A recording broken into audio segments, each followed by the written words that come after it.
কৰিছোঁ আৰু এতিয়া ক্লাছ 8লৈকে আমি স্কুল বন্ধ কৰিব দিছোঁ। তাৰমানে প্ৰেক্টিকেলি 9, 10 আৰু কলেজখিনি তাকো 50-50 হিচাপত চলি থাকিব। যদি 100ৰ মানদণ্ডটো আমি চাওঁ তেতিয়াহ'লে চিৰাং, বিশ্বনাথ, বাস্কা, মাজুলী, ডিমা হাছাও, চৰাইদেউ, হাইলাকান্দি আৰু চাউথ চালমাৰা, ৱেষ্ট কাৰ্বি আংলং এই জিলাকেইখনক বাদ দি বাকী সকলো জিলাতে বিদ্যালয় ক্লাছ 8লৈকে সম্পূৰ্ণ বন্ধ হ'ব। এইটো হ'ল এটা কথা। দ্বিতীয়তে, যোৱা সপ্তাহত আপোনালোকে জানে, কালি মই টুইটাৰতো দিছিলোঁ, আমাৰ ক'ভিডৰ যিটো পৰিৱেশ, সেই পৰিৱেশটোত আমি যোৱা সপ্তাহত প্ৰায় 1367 প্ৰতিদিন আমি কেছ পাইছিলোঁ আৰু সপ্তাহটোৰ সামৰণিত আমি 1844টা প্ৰতিদিন সেইধৰণে আমি পালোঁ। যোৱা সপ্তাহত ক'ভিডৰ পৰিৱেশটো যদিও আগতকৈ কেছৰ সংখ্যা বাঢ়িছে, তথাপিতো অসমত আমি একেবাৰে হাতৰ পৰা বস্তুটো ওলাই যোৱা নাই। কিন্তু এই সপ্তাহত হয়তো যোৱা সপ্তাহতকৈ কেছ আৰু অলপ বৃদ্ধি হ'ব পাৰে, সেইটো এটা বেলেগ কথা। কিন্তু যোৱা সপ্তাহত আমি যিটো ধৰণে প্ৰথমে আশংকা কৰিছিলোঁ তাতকৈ আমাৰ কেছৰ সংখ্যা কিছু সীমিত হৈ থাকিছিলে আৰু যাৰ কাৰণে আমি হস্পিটেল বেড আদি আমি দিব পাৰিছিলোঁ। যোৱা কেইদিনমানত আমাৰ যোৱা 10 দিনত আমাৰ খুব প্ৰচেষ্টা চলিছিলে যে হেল্থ ইনফ্ৰাষ্ট্ৰাকচাৰটো বঢ়াবৰ বাবে। যদি আপুনি গুৱাহাটী মেডিকেল কলেজত আমি চাওঁ, তেতিয়াহ'লে যোৱা সপ্তাহত আমি গুৱাহাটী মেডিকেল কলেজত 260খন বেড আমি ক'ভিডৰ কাৰণে দিছিলোঁ আৰু 13টা ICU আমি ক'ভিডৰ কাৰণে ৰাখিছিলোঁ। কিন্তু এই সপ্তাহত বিশেষকৈ যোৱা 10 দিনত আমি খুব দ্ৰুত গতিত কাম কৰাৰ পিছত এই 260খন বেডৰ লগত 180খন বেড আমি সংযোগ কৰিব পাৰিলোঁ, নতুন বেড। আৰু ICUৰ যিটো পজিশ্যন, সেইটো আমি 13ৰ পৰা বৰ্তমান আমি ICU বেড 92লৈকে লৈ যাব পাৰিছোঁ ইন গুৱাহাটী মেডিকেল কলেজ। 13ৰ পৰা 92। তাৰমানে যোৱা 10টা দিনৰ আমাৰ যিটো প্ৰচেষ্টা, সেই প্ৰচেষ্টাই অলপ হ'লেও ৰং আনিছে যে আজিৰ দিনত আমাৰ ICU কেপাচিটি 92লৈকে গুৱাহাটী মেডিকেল কলেজত বাঢ়িছে। ঠিক সমান্তৰালভাৱে গুৱাহাটীত আমাৰ ICUৰ সংখ্যা অতিৰিক্ত কৰি 24খন মহেন্দ্ৰ মোহন চৌধুৰী হস্পিটালত আৰু কালাপাহাৰত আমাৰ 38খন। এইখিনি আমাৰ in addition to 92 in GMC, 24 আৰু 38 প্লাছ 92, টোটেল কিমান হ'ল? MMCHত 24, কালাপাহাৰত 38 প্লাছ 24 কিমান হ'ব? 62 প্লাছ 92 ইন GMCH কিমান হ'ব? So 160 নে 150 160 90 150। তো আজিৰ দিনত আমাৰ 150খন ICU আমি পাবলৈ সক্ষম হ'লোঁ এই তিনিওখন হস্পিটালত মিলি। আৰু আজিৰ দিনত ICUত আছে 52জন patient. Against our capacity of 150, আমাৰ হাতত 52 ICU পেচেণ্ট আজিৰ দিনত আছে। তাৰমানে 100খন ICU বেড প্ৰায় আজিৰ দিনত আমাৰ হাতত খালী হৈ আছে।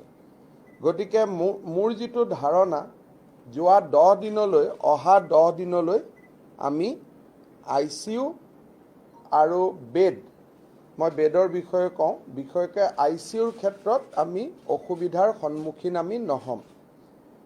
সমান্তৰালভাৱে শিলচৰ মেডিকেল কলেজ আৰু যোৰহাট মেডিকেল কলেজতো ICUৰ এক্সপানশ্যনৰ কাম চলি আছে।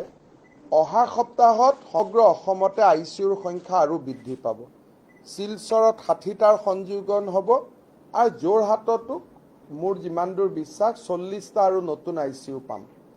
গতিকে অহা সপ্তাহটো আমাৰ আৰু ভাল হ'ব। এই সপ্তাহত যিমানখিনি হ'ল লাষ্ট ৰবিবাৰলৈকে অৰ্থাৎ যোৱাকালিলৈকে আমাৰ যিমানখিনি হ'ল অহা সপ্তাহত আমি তাতকৈ আমাৰ আৰু অলপ ভাল হ'ব।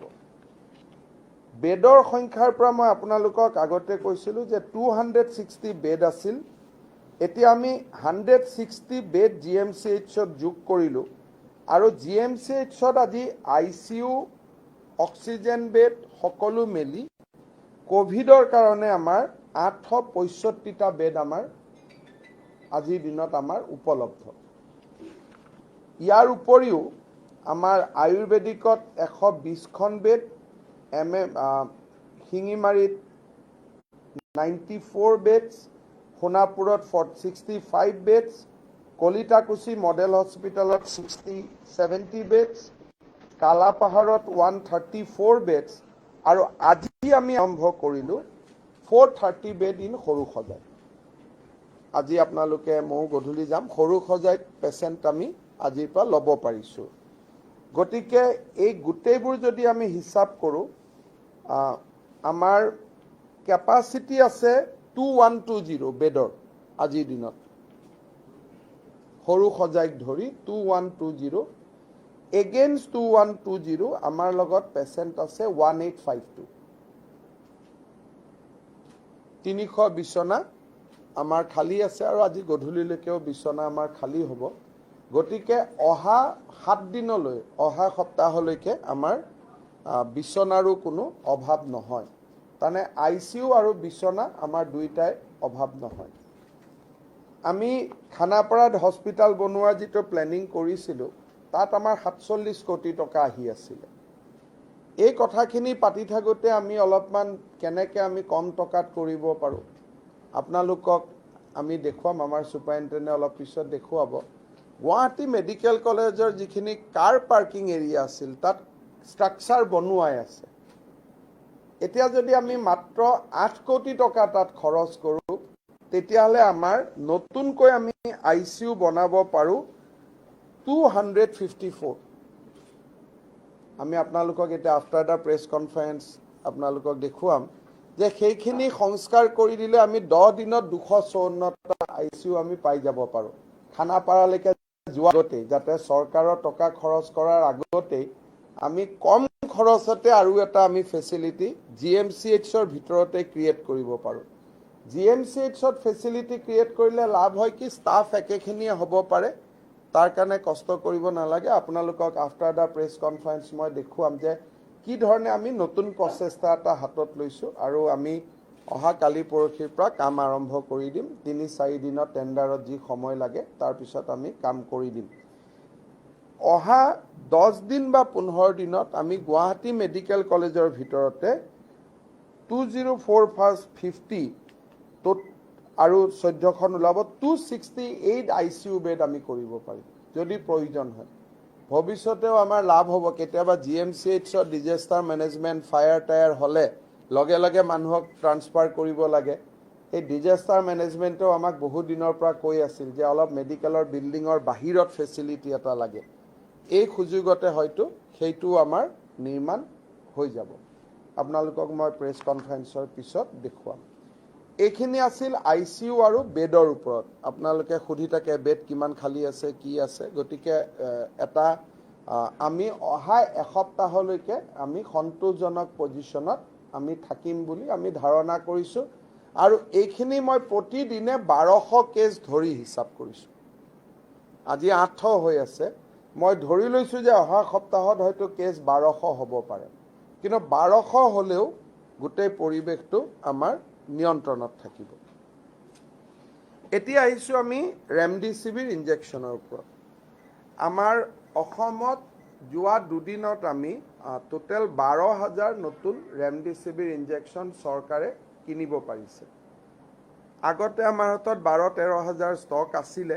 খৰচ আমাৰ সিৰিয়াছ পেচেণ্ট যিমান লাগে তাকে দিব লাগে, বাকী দিব নালাগে। গতিকে আজিৰ দিনত আমাৰ 25,000 ৰেমডিচিভিৰ ইনজেকশ্যন আমাৰ হাতত আছে। আজিৰ পৰা আমি এটা নতুন স্কিম এনাউন্স কৰিছোঁ, সেইটো হ'ল গুৱাহাটীত নাৰ্ছিং হোমসকলে ৰেমডিচিভিৰ ইনজেকশ্যন বিচাৰি পোৱা নাই। তাৰ কাৰণে এইকেইটা দিন যদি চাই কেজুৱেলিটি যি 14 ডেথ পায়, তাতে মেডিকেল কলেজত ডেথ কম। আমি আৰু এইটো ভাগ নকৰোঁ যে নাৰ্ছিং হোম মেডিকেল কলেজ বুলি, কিন্তু আমাৰ GMCত ধৰক যোৱাকালি কোনো ডেথেই নাছিলে, তেনেকুৱা এটা পৰিৱেশ। কিন্তু হ'লেও ডেথটোতো চবৰ ডেথ হ'ব। এইকাৰণে এতিয়া আমি নাৰ্ছিং হোমৰ মালিকসকলক কৈছোঁ ৰেমডিচিভিৰ লাগিলে আপোনালোকে GMCHৰ পৰা লৈ যাওক, কিন্তু কণ্ডিশ্যন এটা, পাব্লিকক আপোনালোকে ইমানেই চাৰ্জ কৰিব পাৰিব 1400 প্লাছ GST, তাৰমানে 1550। সেইকাৰণে আমি কোনোবা যদি নাৰ্ছিং হোমত পেচেণ্ট আছে, পেচেণ্ট থকা প্ৰমাণ যদি লৈ আহে, পেচেণ্টজনৰ নামৰ বিপৰীতে আমি GMCHৰ পৰা ৰেমডিচিভিৰ তেওঁলোকক আমি দি দিম। কিন্তু কণ্ডিশ্যন এটা হ'ব যে পেচেণ্টজনো লগত আহিব লাগিব, গাৰ্জেন, যাতে নাৰ্ছিং হোমে এইটো লৈ গৈ 5-6 হাজাৰ টকা ল'ব নোৱাৰে। তেওঁলোকে নিজে যোগাৰ কৰিলে যি লৈ লওক, কিন্তু চৰকাৰী হস্পিটালৰ পৰা মেডিকেলৰ পৰা যিটো ল'ব সেইটো এট আৱাৰ প্ৰকিউৰমেণ্ট প্ৰাইচ ল'ব লাগিব, নহ'লে আমি বিপদত পৰিম। গতিকে কোনোবা যদি গুৱাহাটীত নাৰ্ছিং হোমত পেচেণ্ট আছে, ৰেমডিচিভিৰ যোগাৰ কৰিব পৰা নাই, নাৰ্ছিং হোমত থকা প্ৰমাণেৰে সৈতে গুৱাহাটী মেডিকেল কলেজত আহিলে আমাৰ ছুপাৰিণ্টেণ্ডেণ্টে ইয়াৰ পৰা ৰেমডিচিভিৰ দিব। আমি নাৰ্ছিং হোমৰ কাৰণে 2500 পিচ আমি একাষৰীয়াকৈ ৰাখিছোঁ। 1400 প্লাছ GST, তাৰমানে 1568, 1568 পাৰ ড'জ, 6টা ল'ব লাগে। এইটো 2500 আমি এটা নাৰ্ছিং হোমৰ কাৰণেও ইমাৰ্জেঞ্চি ষ্ট'ৰ এটা বনাইছোঁ, কিন্তু তেওঁলোকে নিজাকৈ যোগাৰ কৰি আছে। কিন্তু আমাৰ ফালৰ পৰাও যাতে আমি সকলো মানুহক সহায় কৰিব পাৰোঁ, we are preparing A emergency store. আৰু এটা আমি নতুনকৈ কৈছোঁ যে কেইটা দিন পাৰোঁ ক'ব নোৱাৰোঁ, যদি কোনোবা প্ৰবাসী অসমীয়া দিল্লী বাংগালুৰুত আছে, ৰেমডিচিভিৰ পোৱা নাই, একেবাৰে বিপদ হৈছে, তেনেকুৱা যদি কোনোবা প্ৰবাসী অসমীয়াৰো প্ৰয়োজন হয়, তাৰ কাৰণেও আমি 1000 পিচ ৰাখিছোঁ, বেছি ৰাখিব পৰা নাই। 2500 for nursing home, 1000 pieces for প্ৰবাসী অসমীয়া। ধৰক ৰাতিপুৱা আমাৰ অসমৰ লখিমপুৰৰ এগৰাকী ব্যক্তি, তেওঁ গুৰগাঁৱত চিকিৎসাধীন হৈ আছে, তাতে ৰেমডিচিভিৰ পোৱা নাই। আমি GMCHৰ পৰা 6টা ভাইলছ তেওঁক দি পঠাইছোঁ, কিন্তু 1000তকৈ ওপৰত সক্ষমতা নাই, অহা অন্ততঃ 7 বা 8 দিনৰ কাৰণে। পিছত আমাৰো নাটনি হ'লে বেলেগ হ'ব, কিন্তু এজ অফ নাও 1000 ভাইলছ আমি ৰাখিছোঁ প্ৰবাসী অসমীয়াৰ কাৰণে। 1560, আমিতো বিজনেছ কৰিব নোৱাৰোঁ। 1560 না 1568, আমিতো ব্যৱসায় কৰিব নোৱাৰোঁ। গতিকে নাৰ্ছিং হোমত কোনোবা যদি পেচেণ্ট আছে, উপযুক্ত কাগজ পত্ৰ লৈ আহিলে ডক্টৰ অভিজিৎ শৰ্মাক যোগাযোগ কৰিলে তেওঁ ৰেমডিচিভিৰ দি দিব।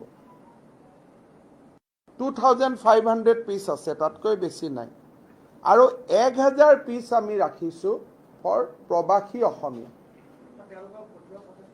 নপঠাওঁ, যোনে পাৰে কোনোবা গাৰ্জেনে ইয়াত লৈ প্লেনত পঠাই দিব, যি কৰিব সেইটো তেওঁলোকে কৰিব। আমি এটা ফেচিলিটি দিছোঁ, পঠোৱা ইমান, আমিতো ইয়াত পেচেণ্টৰ লগত যুঁজি আছোঁ, তাতে আজি কোনোবা গাৰ্জেনে আহি আমাক উপযুক্ত প্ৰমাণ দিছে, ভিডিঅ' কল কৰিছোঁ, হয় তেওঁ আছে, প্ৰমাণিত হোৱাৰ পিছত দি পঠাইছোঁ, তেওঁলোকে লৈ গৈছে। গতিকে জীৱন বচাবৰ কাৰণেতো ইয়াৰ পৰা মানুহ প্লেনত হ'লেও লৈ যাব। গতিকে এটা আমি প্ৰবাসী অসমীয়া ভাৰতৰ য'তেই নাথাকক কিয় 1000 পিচ আমি আছুতীয়াকৈ ৰাখিছোঁ। 3500 আমি তেনেকৈ বাদ দিয়াৰ পিছতো আমাৰ মেডিকেলৰ পেচেণ্টৰ কাৰণে 2200 পিচ ৰেমডিচিভিৰ আমাৰ থাকিব।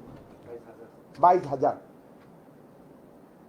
22,000 পিচেছ ড'জেছ বুলি পিচেছ বুলি নকয় আৰু ড'জেছ ক'ব বা ক'ব আমাৰ হাতত থাকিব আৰু মই ভাবোঁ এইখিনি দি 30 তাৰিখ বা 2 তাৰিখলৈকে আমি চলি যাব পাৰিম। গতিকে মই এটা আশ্বস্ত কৰিছোঁ অসমৰ জনসাধাৰণক যে কোভিড বেড আৰু ICU আৰু ৰেমডিচিভিৰ ইনজেকশ্যন এই দুইটাতে বৰ্তমান আমাৰ পেনিক হোৱাৰ প্ৰয়োজনীয়তা নাই। তৃতীয়তে মই আহিছোঁ অক্সিজেন। কাৰোবাৰ প্ৰশ্ন আছে নাই? 3 নম্বৰত মই আহিছোঁ যিটো আৰু এটা ক্ৰিটিকেল কথা হৈ আছে, অক্সিজেন আছে নে নাই। এতিয়া যোৱা প্ৰেছ কনফাৰেন্সত আপোনালোকক আমি কৈছিলোঁ যে আমাৰ কি আছে কি নাই। আজি মই আকৌ অলপ আপোনালোকক মই সহজ সৰল ভাষাত ক'ব খুজিছোঁ। অসমৰ 2টা অক্সিজেন নিৰ্মাণকাৰী প্ৰতিষ্ঠান আছে, এটা মেঘালয়া অক্সিজেন আৰু এটা প্ৰিমিয়াৰ অক্সিজেন। এই 2টা ইউনিটে প্ৰডিউচ কৰে 50 metric ton per day. Premier আৰু মেঘালয়া দুইটাই মিলি প্ৰডিউচ কৰে 50। কিছুমান চিলিণ্ডাৰ, কিছুমান ক্ৰায়জেনিক বা যি নহওক পেচেণ্টৰ কাৰণে অক্সিজেনে। গতিকে 50 MT অক্সিজেন আমি প্ৰতিদিনে প্ৰডিউচ কৰোঁ। 8টা আমি সৰু সৰু প্লান্ট লৈছিলোঁ বিভিন্ন মেডিকেল কলেজত। গুৱাহাটীত 3টা, ডিফুত 1টা, যোৰহাটত 2টা। মই টুইটত দিছোঁ, আপোনালোকে দেখিছে। তাত আমি প্ৰডিউচ কৰোঁ 5 MT। তাৰমানে কিমান হ'ল? 55 MT। যোৱা এসপ্তাহত আমি আৰু 2টা চ'ৰ্চ পালোঁ। এটা হ'ল ডিমাপুৰত এটা অক্সিজেন প্লান্ট আছে, যিটো তেওঁলোকে মাত্ৰ 2 দিন চলায়। বাকী কেইদিন তেওঁলোকে নচলায়, কাৰণ তেওঁলোকৰ ইমান ৰিকুৱাৰমেণ্ট নাই। তেওঁলোকে 3 MT ডেইলি প্ৰডিউচ কৰে। অহাকালি আমাৰ MOU হ'ব। সেই 3 MTও এতিয়া আমি পাম, সপ্তাহৰ 5 দিন, 2 দিন নাপাম। গতিকে আমাৰ পাৰ ডে কেপাচিটি বাঢ়ি গ'ল 58 MT। বঙাইগাঁৱত এটা আমাৰ অক্সিজেন প্লান্ট আছে, যিটো তেওঁলোকে ল' কেপাচিটিত চলাই আছিলে। তেওঁলোকৰ লগতো এটা আমাৰ এতিয়া MOU হ'ব অহাকালি। তেওঁলোকেও 2.9 MT বনায়, 3 MT বুলিয়ে ধৰিব পাৰে। গতিকে আজি আমাৰ হাতত অক্সিজেন 55 + 6, তাৰমানে 61 MT অক্সিজেন আমাৰ হাতত আহি পৰিলে প্ৰতিদিনে। তাৰ বিপৰীতে আজি আমাৰ কনজাম্পশ্যন হৈ আছে 20 metric ton. Against the oxygen availability 60 metric ton, consumption হৈ আছে 20 মেট্ৰিক টন। গতিকে 40 মেট্ৰিক টন আজি আমি ছাৰপ্লাছত আছোঁ। আজিৰ দিনত অসমত we are surplus by 40 metric tons. আজি নাই, অহাকালি ৰাতিপুৱাৰ পৰা MOU কৰি দিয়াৰ পৰা আজি অলপ কম আছে 55, কিন্তু অহাকালি 61 আমাৰ হৈ যাব। আৰু এই 2 দিনৰ ভিতৰতে মহেন্দ্ৰ মোহন চৌধুৰী হস্পিটাল আৰু 3-4খন হস্পিটালত আমাৰ নিজৰ অক্সিজেন প্লান্ট কাৰ্যক্ষম হ'ব আৰু আমাৰ কেপাচিটিটো বাঢ়িব। 2টা ডেভেলপমেণ্ট আছে। এটা হ'ল তামোলপুৰৰ কাষত চানৰূপ জংখাৰত এটা অক্সিজেন প্লান্ট কাম চলি আছে, যাৰ টোটেল কেপাচিটি হ'ল 50 metric ton. Against 50 metric ton তাতে লকডাউন হৈ থকাৰ কাৰণে কাম বন্ধ হৈ গ'ল। কালি ভাৰতবৰ্ষৰ এক্সটাৰ্নেল এফেয়াৰ্ছ মিনিষ্টাৰ জয়শংকৰে ভূটানৰ ভাৰতীয় এম্বেচেডৰৰ লগত কথা পাতি ভূটানৰ ৰজাৰ লগত কথা পাতিলে। আৰু আজি এটা ভূটানৰ কিঙে এটা ডিক্ৰী ইছ্যু কৰিছে, ৰয়েল ডিক্ৰী। আণ্ডাৰ ডেট সেই প্লান্টটোৰ কাম বন্ধ নহ'ব, নেশ্যনেল লকডাউন চলিলেও সেই প্লান্টটোৰ কাম চলি থাকিব। এইটো অসম আৰু ভূটানৰ 2জন এণ্টাৰপ্ৰেনিয়ৰে মিলি সেই প্লান্টটো বনাইছিলে। কালি আমাৰ এক্সটাৰ্নেল এফেয়াৰ্ছ মিনিষ্টাৰ জয়শংকৰ আৰু ভূটানৰ এম্বেচেডৰ ৰুচিকা, পুৰা নামটো মই তেখেতসকলৰ প্ৰচেষ্টাত কালি উইদিন 3-4 আৱাৰ্ছ ভূটানৰ ৰজাই ৰয়েল ডিক্ৰী ইছ্যু কৰিছে যে অসমৰ কাৰণে বা ভাৰতৰ কাৰণে সেই প্লেণ্টটোৰ নিৰ্মাণৰ কাম চলি থাকিব। আজি মই প্ৰমোটাৰখিনিকো মাতিছোঁ, তেওঁলোকৰ লগত আলোচনা হৈ গ'লে অহা 45 ডেজত আমাৰ 50 MT প্লান্টটো তাতে ৰেডি হৈ যাব। দ্বিতীয়তে আমাৰ হাতত খবৰ নাছিলে, ডিগবৈ ৰিফাইনেৰীত এটা অক্সিজেন প্লান্ট আছিলে। আজি 10 বছৰ আগতে তেওঁলোকে বন্ধ কৰি দিছিলে। এতিয়া আজি আমাৰ ডিগবৈত এতিয়া তেওঁলোকে এছেছ কৰি আছে যে সেই প্লান্টটো পুনৰ কাৰ্যক্ষম কৰিব পাৰি নেকি, তাৰ কাৰণে মেচিন টেচিন কি লাগিব কি নালাগিব। মই ভাবোঁ যে 30 দিন 40 দিনৰ ভিতৰত সেইটো প্লান্টটো কাৰ্যক্ষম হৈ যাব, যদি বহুত ডাঙৰ ডেমেজ হোৱা নাই। 10 বছৰ কিন্তু প্লান্টটোৰ কাম হোৱা নাই। গতিকে ভূটান, ডিগবৈ নিজৰ প্লান্ট, এই গোটেইখিনি যদি আমি মে' মাহত কমপ্লিট কৰিব পাৰোঁ, জুনৰ 15টো কমপ্লিট কৰিব পাৰোঁ, will be a surplus date আমি হৈ যাম। কিন্তু তাৰ মাজৰ সময়খিনি এমাহ আমি চলাব লাগিব। আৰু ভাৰত চৰকাৰে প্ৰয়োজন হ'লে দুৰ্গাপুৰৰ পৰা আমাক অক্সিজেন আনিবলৈ অনুমতি দি থৈছে। সেইকাৰণে মই অসমৰ জনগণক এইটো আশ্বস্ত কৰিব খোজোঁ যে অক্সিজেনতো আজি আমাৰ দিনত আমাৰ নাটনি নাই। অন্ততঃ অহা 10 দিনলৈকে 15 দিনলৈকে আমি নাটনিটো অনুভৱ নকৰোঁ। প্লান ক'ব নে মেট্ৰিক টন ক'ব, দুটাৰ পাৰ্থক্য আছে। যদি প্লান্ট হিচাপত চাই তেতিয়াহ'লে প্ৰিমিয়াৰ, মেঘালয়া, নৰ্থ ইষ্ট যিটো বঙাইগাঁৱৰ নাম, ডিমাপুৰ, 4টা প্লান্ট য'ত প্ৰডিউচ হয়। আৰু আমাৰ ঘৰত প্লান্ট 8টা, কিন্তু সেইবোৰ প্লান্ট মানে 0.62 মেট্ৰিক টন, সেইটো প্লান্ট মানে 30 মেট্ৰিক টন। গতিকে সেইকাৰণে আমি প্লান্ট কেইটা আছে যোৱাতকৈ যদি প্লান্টৰ সংখ্যা চাই চৰকাৰৰ লগত 8টা, ব্যক্তিগতভাৱে 4টা, 12টা। 8টা মানে অসমত 8-4 ক'লো নে 12টা? আমিতো 8ই কৈছোঁ, আমিতো 9 কোৱা নাই। চৰকাৰৰ ভিতৰত আমাৰ 8টা আছে। আৰু অহা 29 তাৰিখ 30 তাৰিখৰ ভিতৰত আমাৰ আৰু 3টা হৈ যাব আমাৰ নিজৰ। এইকেইটা ঘৰুৱা প্লেণ্ট, যাক ইন হাউচ কয়, যে মেডিকেল কলেজত GMCত 3টা প্লেণ্ট আছে। সেই 3টা প্লেণ্টে অকল GMCকে দিব, বাহিৰত নোৱাৰে। সেইকাৰণে আজি আমাৰ এই প্ৰচেষ্টা, ভূটানৰ প্ৰচেষ্টা, ডিগবৈৰ প্ৰচেষ্টা, ডিমাপুৰত যোৱা, বঙাইগাঁৱত যোৱা, এই গোটেই কথাবোৰ যি আমাৰ নলেজত নাছিলে, আজিৰ দিনত আমাৰ হাতত 40 MT ছাৰপ্লাছ অক্সিজেন আছে।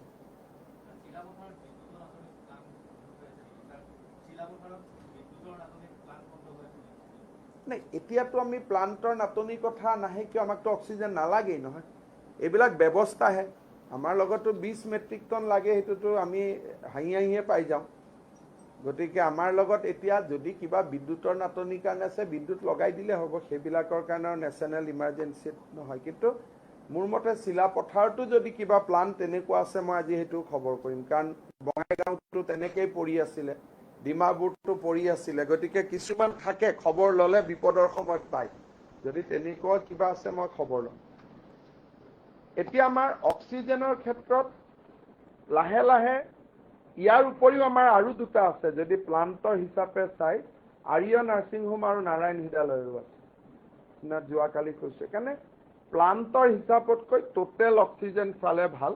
অসমৰ দৰে সৰু ৰাজ্য এখনৰ হাতত আমাৰ 61 MT অক্সিজেন আজি আছে। তাৰ উপৰিও আমাৰ লগত এটা খুব ডাঙৰ ব্যৱস্থা আছে, যিটো ভাৰতৰ বহুত কম ৰাজ্যৰ আছে। সেইটো হ'ল যে আমাৰ ষ্ট'ৰেজ কেপাচিটি। আমি বৰ্তমান অসমত অক্সিজেন ষ্ট'ৰ কৰিব পাৰোঁ অলমোষ্ট 460 মেট্ৰিক টন। আমাৰ 30খন টেংকাৰ আছে, 6টা ক্ৰায়জেনিক আছে। আজি অইল ইণ্ডিয়াই আমাৰ 30 মেট্ৰিক টনৰ আৰু এটা ষ্ট'ৰেজ ফেচিলিটি দিছে। তেওঁলোকৰ নাইট্ৰজেনৰ ফেচিলিটি আছিল, এতিয়া তেওঁলোকে নাইট্ৰজেনখিনি খালী কৰি আমাক অক্সিজেন ৰাখিব দিব। জেনেৰেশ্যন 61 ষ্ট'ৰেজ হ'ল আমাৰ 468। তাৰমানে দুৰ্গাপুৰ বা কৰাৰ পৰা অক্সিজেন নাহালৈকে আমাৰ ষ্ট'ৰত যি থাকিব, সেইদি আমি 7 দিন চলি থাকিব পাৰিম। ইনে যদি আমি 50 MTও কেতিয়াবা আমাক খৰচ হয়, তথাপিতো মিলিটাৰী যেনেকুৱা কয় যে ৰচত 7 দিনৰ আছে, 7 দিনৰ ভিতৰত নতুন আহি পৰিব। তেনেকৈ আমাৰ হাতত 460 মেট্ৰিক টন অক্সিজেন আমি আবদ্ধ কৰি ৰাখিব পৰা ষ্ট'ৰেজ কেপাচিটি আছে। এইটো ভাৰতৰ বহুত কম ৰাজ্যৰ আছে, 30খন টেংকাৰ কাৰোৱে নাই। আমাৰ যিটো ষ্ট'ৰেজ আছে, আৰু আমি 200 মেট্ৰিক টন বাহিৰৰ পৰা আনি থাকিব পৰা আমাৰ ট্ৰান্সপৰ্টেশ্যন ব্যৱস্থা আছে। যেনেকৈ দুৰ্গাপুৰত আমি পঠালোঁ, আহিলে 30খন আমাৰ লগত টেংকাৰ আছে। সেইকাৰণে মই ভাবোঁ যে আমি নিজৰ বহুত ডাঙৰ প্লান নহ'লেও অসমত আজি আমি অক্সিজেন লৈও, মই এটা 10 দিনৰ আপোনালোকক প্ৰজেকশ্যন দি আছোঁ যে নেক্সট 10 দিনলৈকে আমাৰ অক্সিজেন লৈও কোনো আশংকা নাই।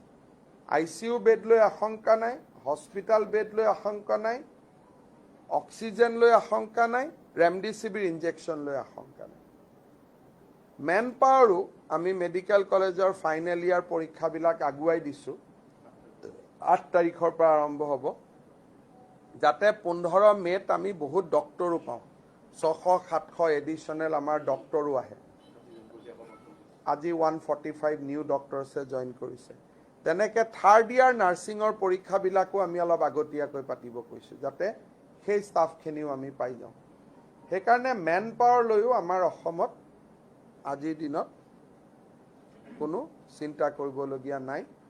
আৰু মই ভাবোঁ যে মই এইখিনি আপোনালোকক কম বুলি ভাবিছিলোঁ, যাতে জেনেৰেলি এটা মানুহৰ মাজত পেনিক সৃষ্টি নহয়। কিন্তু আজি ডিজাষ্টাৰ মেনেজমেণ্টে হয়তো আৰু অলপ অৰ্ডাৰ দিব।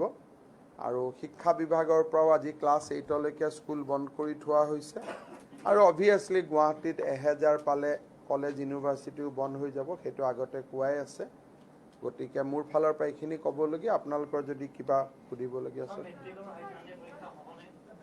আজি মই বাৰে বাৰে কৈ আছোঁ যে আজি ৰিপুণ বৰা ডাঙৰী এইখিনি কৰাৰ কাৰণেই কমপ্লেইন দিছে। এইখন চৰকাৰ, আমিতো চৰকাৰ নহয়, বৰ্তমান এটা ঢাক ঢোলহে বজাই আছোঁ।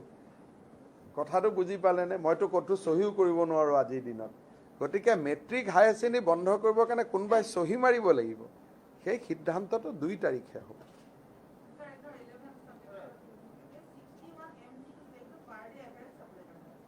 সদায় আমি যেতিয়া বেছি হৈ গৈছে প্ৰডাকশ্যন, সেইকাৰণে টেংকাৰবিলাকত ভৰাই ভৰাই ৰাখিছোঁ। টেংকাৰবিলাকতো কেপাচিটি যদি হৈ যায়, খৰচ নহয়, আমি অক্সিজেনটো উৰুৱাই দিব লাগিব। যদি মানে টেংকাৰত 400-800, এতিয়া আমি কি কৰোঁ, 20 MT পেচেণ্টে লয়, 40 MT আমি এই টেংকাৰবিলাকত ষ্ট'ৰ কৰি আছোঁ। কিন্তু ষ্ট'ৰবিলাক যদি ভৰ্তি হৈ যায়, তেতিয়া আকৌ আকাশত আজিৰ দিনত ইমান মূল্যৱান অক্সিজেনটো আমি উৰাই দিব লাগিব।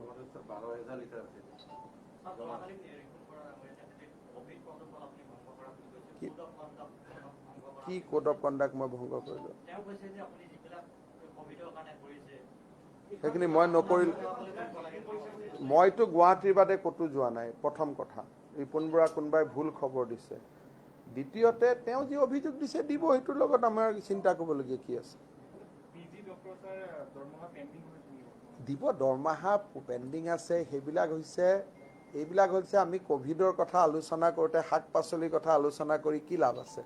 দৰমহা বন্ধ হৈ আছে, থাকিব, পাব। চৰকাৰৰ দৰমহা 2 মাহ একেলগে পাব, ক'ত যাব? এইবিলাক কোনো ইছ্যু নহয়। এইবিলাক হৈছে কিছুমান মানুহে ক'ভিডৰ আলোচনা কৰোঁতে লাহেকৈ পেপাৰত সেইবিলাক উলিয়াই দিয়ে। আৰে চৰকাৰৰ দৰমহা কি? ময়ে যোৱা 2 মাহৰ দৰমহা পোৱা নাই। কোনোবা চুইপাৰেও কেতিয়াবা 3 মাহৰ দৰমহা নাপায়, পাই যাব। সেইকাৰণে কোনো মেডিকেলত কোনো ডাক্তৰে আমাৰ ডিউটি নকৰাকৈ নাথাকে। 1 বছৰ দৰমহা নাপালেও ডাক্তৰে, মই হেল্থ মিনিষ্টাৰ থকালৈকে যেনেকৈ ডিউটি কৰিব লাগে তেনেকেই কৰিব। তাত কোনো প্ৰব্লেম নাই।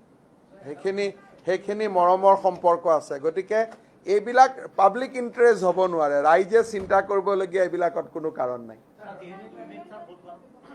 হা?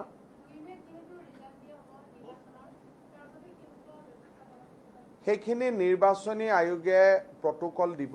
কিন্তু আমি বিজেপিৰ ফালৰ পৰা আমাৰ কেণ্ডিডেটসকলক কৈছোঁ যে জিকিলেও 50 জনতকৈ যাতে বেছি মানুহ লৈ তেওঁলোকে কোনো সমদল নকৰে।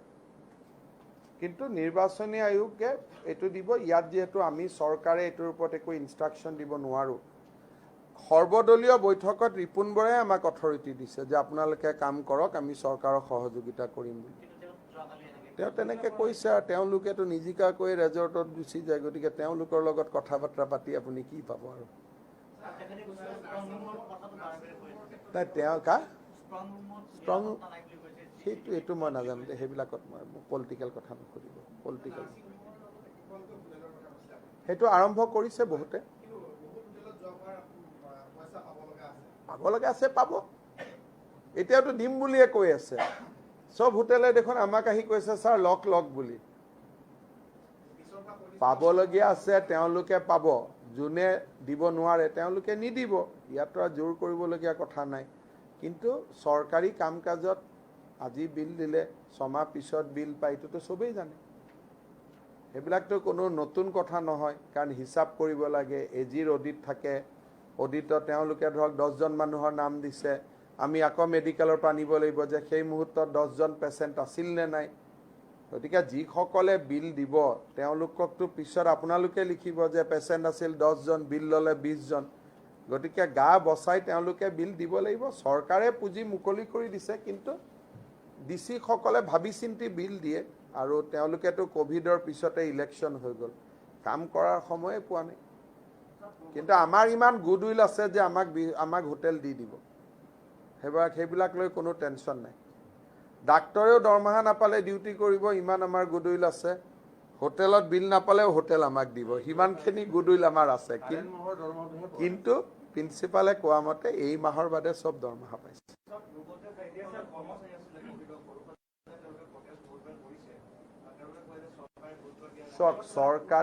চৰকাৰে গুৰুত্ব দিবৰ কাৰণে চৰকাৰ এখন বহিব লাগিব না আমিতো চৰকাৰ হিচাপেতো বহাই নাই নিৰ্বাচনৰ আগতো তেওঁলোকে কৰিছিলে কিন্তু সকলো মানুহে কোভিডত যাক আমি চৰকাৰে খটাইছো তেওঁলোকক আমি কিবা ব্যৱস্থা কৰিব লাগিব কিন্তু যিসকলক দৰমহাটোৰ বিনিময়ত আনা হৈছিল যে 3 মাহে তোমালোকে কাম কৰিবা 16,000 কৈ দৰমহা দিছিলে 3 মাহ কাম কৰিছিলে 3 মাহ কোভিড শেষ হ'ল এতিয়া কোভিড শেষ হোৱাৰ পিছত মানুহখিনিক আমি ক'ত লগাই ৰাখিম আজি যে আমি ধৰক 10,000 মানুহ আমি ধাৰত ললো কোভিডৰ কাৰণে কোভিড শেষ হৈ গ'ল এই 10,000 মানুহক পোষ্ট নাথাকিলে চৰকাৰে ক'ৰ পৰা সংস্থাপন দিব গতিকে তেওঁলোকক আমি কোনো পৰ্যায়তে কোৱা নাই সেইকাৰণে এইবাৰ আমি ল'বও খোজা নাই বাহিৰৰ মানুহ আমাৰ ভিতৰৰ মানুহ দি আমি চলাম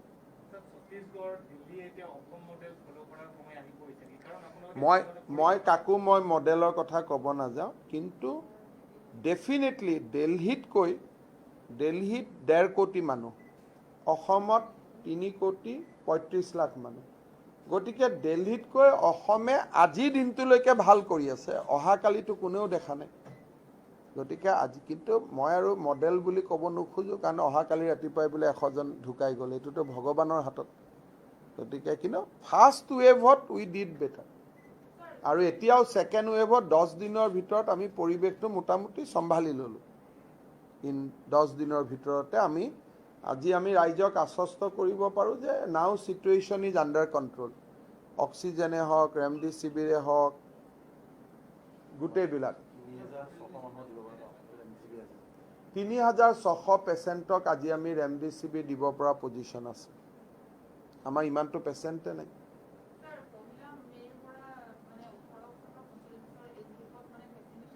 সেইটো হ'ল ভ্যাকচিনৰ ঘোষণা কিন্তু আমি সেৰাম আৰু ভাৰত বায়োটেকক ভ্যাকচিনৰ অৰ্ডাৰ দি দিছো তেওঁলোকে ভ্যাকচিন দিলেহে 1 মেৰ পৰা হ'ব গতিকে সেই বিষয়ে আজি ভাৰত চৰকাৰ এখন নীতি নিৰ্দেশ দিছে যে যি ৰাজ্যত কোভিড বেছি যি জিলাত কোভিড বেছি তাৰ ওপৰত তেওঁলোকে সূচাংক উলিয়াই প্ৰতিখন ষ্টেটকে কিমান দিব লাগে কোম্পানী সকলক ক'ব গতিকে আৰু অসমত যেহেতু 2 তাৰিখে ইলেকশন ৰিজাল্ট দিব 4 তাৰিখলৈকে পেমেন্টটো কৰিব লাগিব এই প্ৰসেছবিলাক থাকাৰ কাৰণে মই প্ৰথম সপ্তাহত 18 পৰা 45 লৈকে ভ্যাকচিনেশন যে হ'ব মই নাভাবো কিন্তু পোৰ্টেলত ৰেজিষ্ট্ৰেচন বিলাক আৰম্ভ হৈ যাব স্যাৰ অক্সিজেন কনসেন্ট্ৰেটৰ মানে 30,000 মানে পায় কিন্তু 1,06,000 লৈকে বিক্ৰী হৈছে মই নাজানো চৰকাৰে আমি 48,000ত জেম পোৰ্টেলত আমি অক্সিজেন কনসেন্ট্ৰেটৰ যোৱা বছৰ 1,000 কিনিছো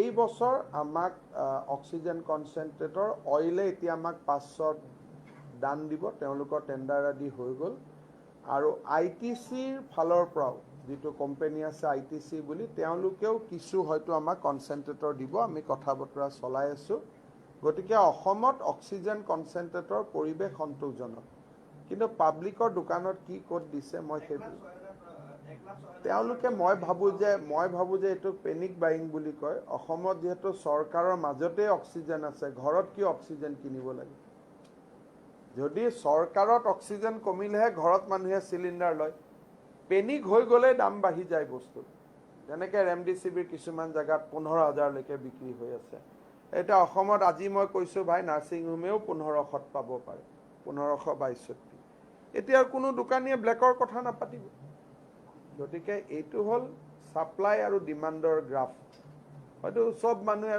10টা কনচেন্ট্ৰেটৰ আছে দোকানীয়ে গম পাই গৈছে যে যি খুচি তাকে ল'ব পাৰো দাম বঢ়াই দিছে সব মই সেই ব্যৱস্থাত যাবৰ কাৰণে মোৰ এটা সময় নাই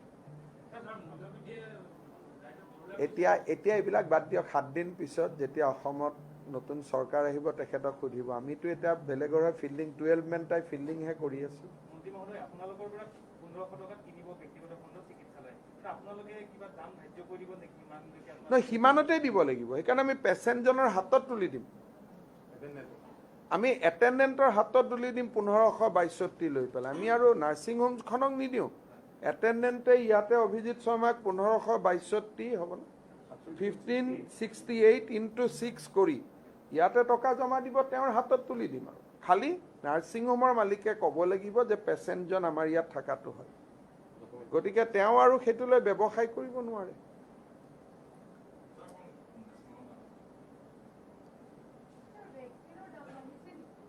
ভ্যাকচিনৰ 18 পৰা 45 বছৰলৈকে যি ভ্যাকচিন হ'ব তাতে কোভিশিল্ডে পাৰ ডোজ 400 rupees কৰিছে কোভ্যাক্সিনে পাৰ ডোজ 600 কৰিছে কিন্তু যেটো 45 ৰ ওপৰত হেতু আমি ভাৰত চৰকাৰৰ পৰা ফ্ৰী পাম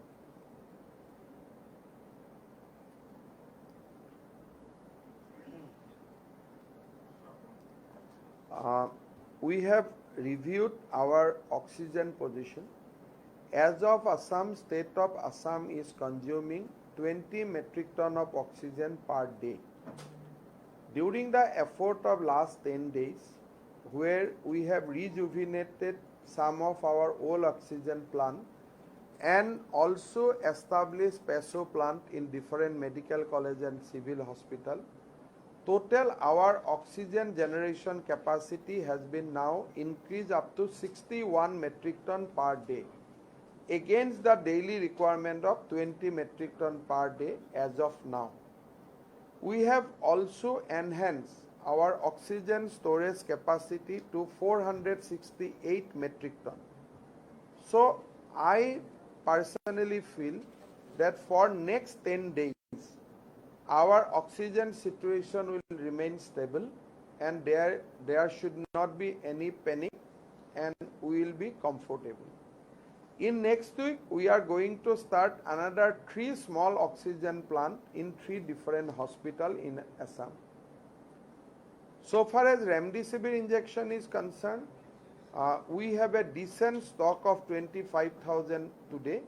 So in Assam, state government is not only giving remdesivir injection to each own hospital, we are also helping the people who are in nursing home, provided they do not charge more than 1,568 rupees per vials.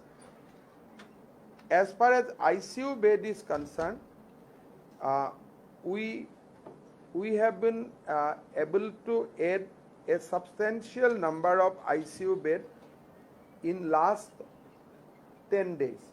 Almost 220 more ICU bed has been added in last 10 days.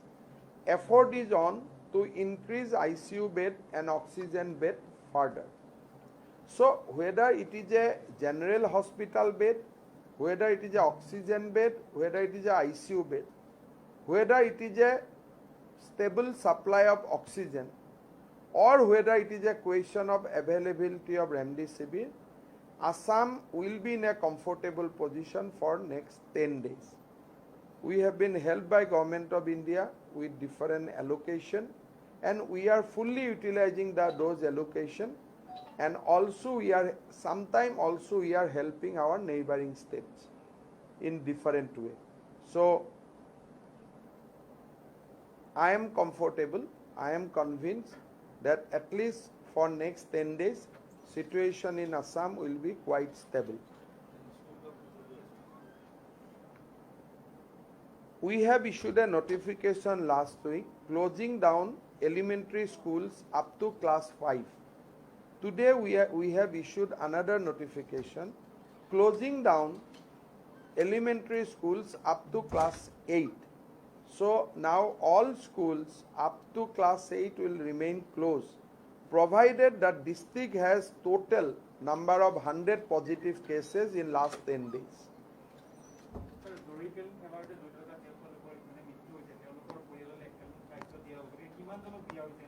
যোৱাবাৰ কিমান মই জানাত 12 জন নেকি যোৱাবাৰ আমি medical কলেজৰ অডিটৰিয়ামত আপোনালোকৰ আগত কৈছিলোঁ লেটেষ্ট এইবাৰৰ ডাটাটো মই আপডেট কৰা নাই নেক্সট বাৰ লগ পালে মোক সুধিব মই কৈ দিম এতিয়া আপোনালোকে আমি এটা ভাল প্ল্যানিং কৰিছো আপোনালোকক আমি লৈ গৈ দেখুৱাই দিওঁ যে কেনেকৈ আমি কৰিব খুজিছো আৰু আজিৰ পৰা আমাৰ জিএমচিএইচত যেটো নতুন আইসিইউ আৰম্ভ কৰিম আমাৰ পুৰণা যেটো আইসিইউ আছিল আইসিইউ পেশেন্টখিনি আমি সুপাৰ স্পেশালিটি লৈকে শিফট কৰিলো ইয়াতে আমাৰ আইসিইউ হ'ব যত আমাৰ নতুন আইসিইউ ব্লক বনাইছিল তাতে আমাৰ আইসিইউ আৰম্ভ হ'ব এই হিচাপটোৰ ভিতৰতে হেবুৰ আছে এতিয়া আমি নয় এটো 100 ডিস্ট্ৰিক্টত গটিকে কোন কেখন ডিস্ট্ৰিক্টক বাদে বাকি কেখন হ'ব মই লিষ্টখন আপোনালোকক গাই দিলো প্ৰায় 25 খন ডিস্ট্ৰিক্টত বন্ধ হৈ যাব আজিৰ পৰা LP school up to class 8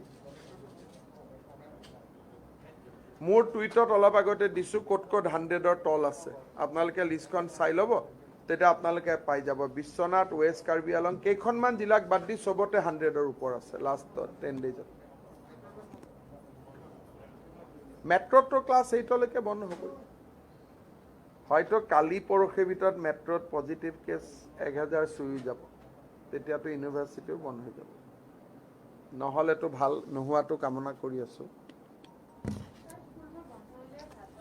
class 8 লৈকে কিন্তু প্ৰবলেম আছে স্কুল বন্ধ হৈ গলে প্ৰাইভেট স্কুল বিলাকত গাৰ্জেনে ফিজ নিদিয়া হয় তেতিয়া আকৌ প্ৰাইভেট স্কুলৰ শিক্ষকখিনিয়ে তেওঁলোকৰ কাৰণে জীৱিকা নিৰ্বাহ কৰাটো বহুত টান হৈ যায় যোৱাবাৰ প্ৰাইভেট স্কুলৰ শিক্ষকবিলাকে বহুতে ছমা দৰমহা পোৱা সেইকাৰণে এইবাৰ জীৱন আৰু জীৱিকা দুইটা বেলেন্স কৰি আমি চলি আছো লৈছে কিন্তু বহুতে ল'ব পৰা নাই শংকৰদেৱ শিশু নিকেতন এখনেও পইচা ল'ব পৰা নাই গাৰ্জেনৰ পৰা তেনেকে 30 টকা যদি ফিজ দিয়ে এতিয়া 10 টকা লয় ইংলিশ স্কুলখিনিৰ কথাটো বেলেগ গাঁৱে গাঁৱে যিবিলাক সৰু সৰু স্কুল চলাই স্কুল বন্ধ হোৱাৰ পিছত গাৰ্জেনে পইচা নিদিয়ে আৰু নিদিয়াটো উচিত হাইকোৰ্টেও কয় দিব নালাগে ডাঙৰখিনিয়েটো কিবা কিবি কৰি লৈ লয় সৰুখিনিৰ বিপদ হৈ যায় হোস্টেল বন্ধ হৈ যোৱাৰ লগে লগে পেইং হোস্টেল চলোৱা মানুহবিলাকৰ বিপদ আহি যাব এতিয়া মই ফাইনান্সিয়েল পেকেজ এনাউন্স কৰিব নোৱাৰো নহলে কৈ দিলোহেঁতেন যে যাৰ হোস্টেল চলাই আছে 1 লাখ টকা আমি দিম বন্ধ কৰক সেইখিনি কাম 2ৰ পিছতহে হ'ব কিছুমান কাম 2 লৈকে ৰখিব লাগিব এবাৰ প্ৰাইভেট স্কুল বন্ধ কৰিলো টিচাৰখিনিৰ কাৰণে কিবা এটা কৰিব লাগিব নহলে তেওঁলোক চলিব নোৱাৰিব কিন্তু হেবিলাকটো আজি মই ঘোষণা কৰিব নোৱাৰো সেইকাৰণে 2 লৈকে অসমত অলপ পৰিবেশটো আপোনালোকে মোৰ পৰা যিমান শুনিব খুজিব সিমান মই শুনাব নোৱাৰো 2 লৈকে অলপ ৰখি থাকিব লাগিব কিন্তু পৰিবেশ হলেতো আৰু বন্ধ কৰিবই লাগিব জীৱনটোতো আৰু বচাবই লাগিব বলক মই দেখুৱাই দিছো আপোনালোকক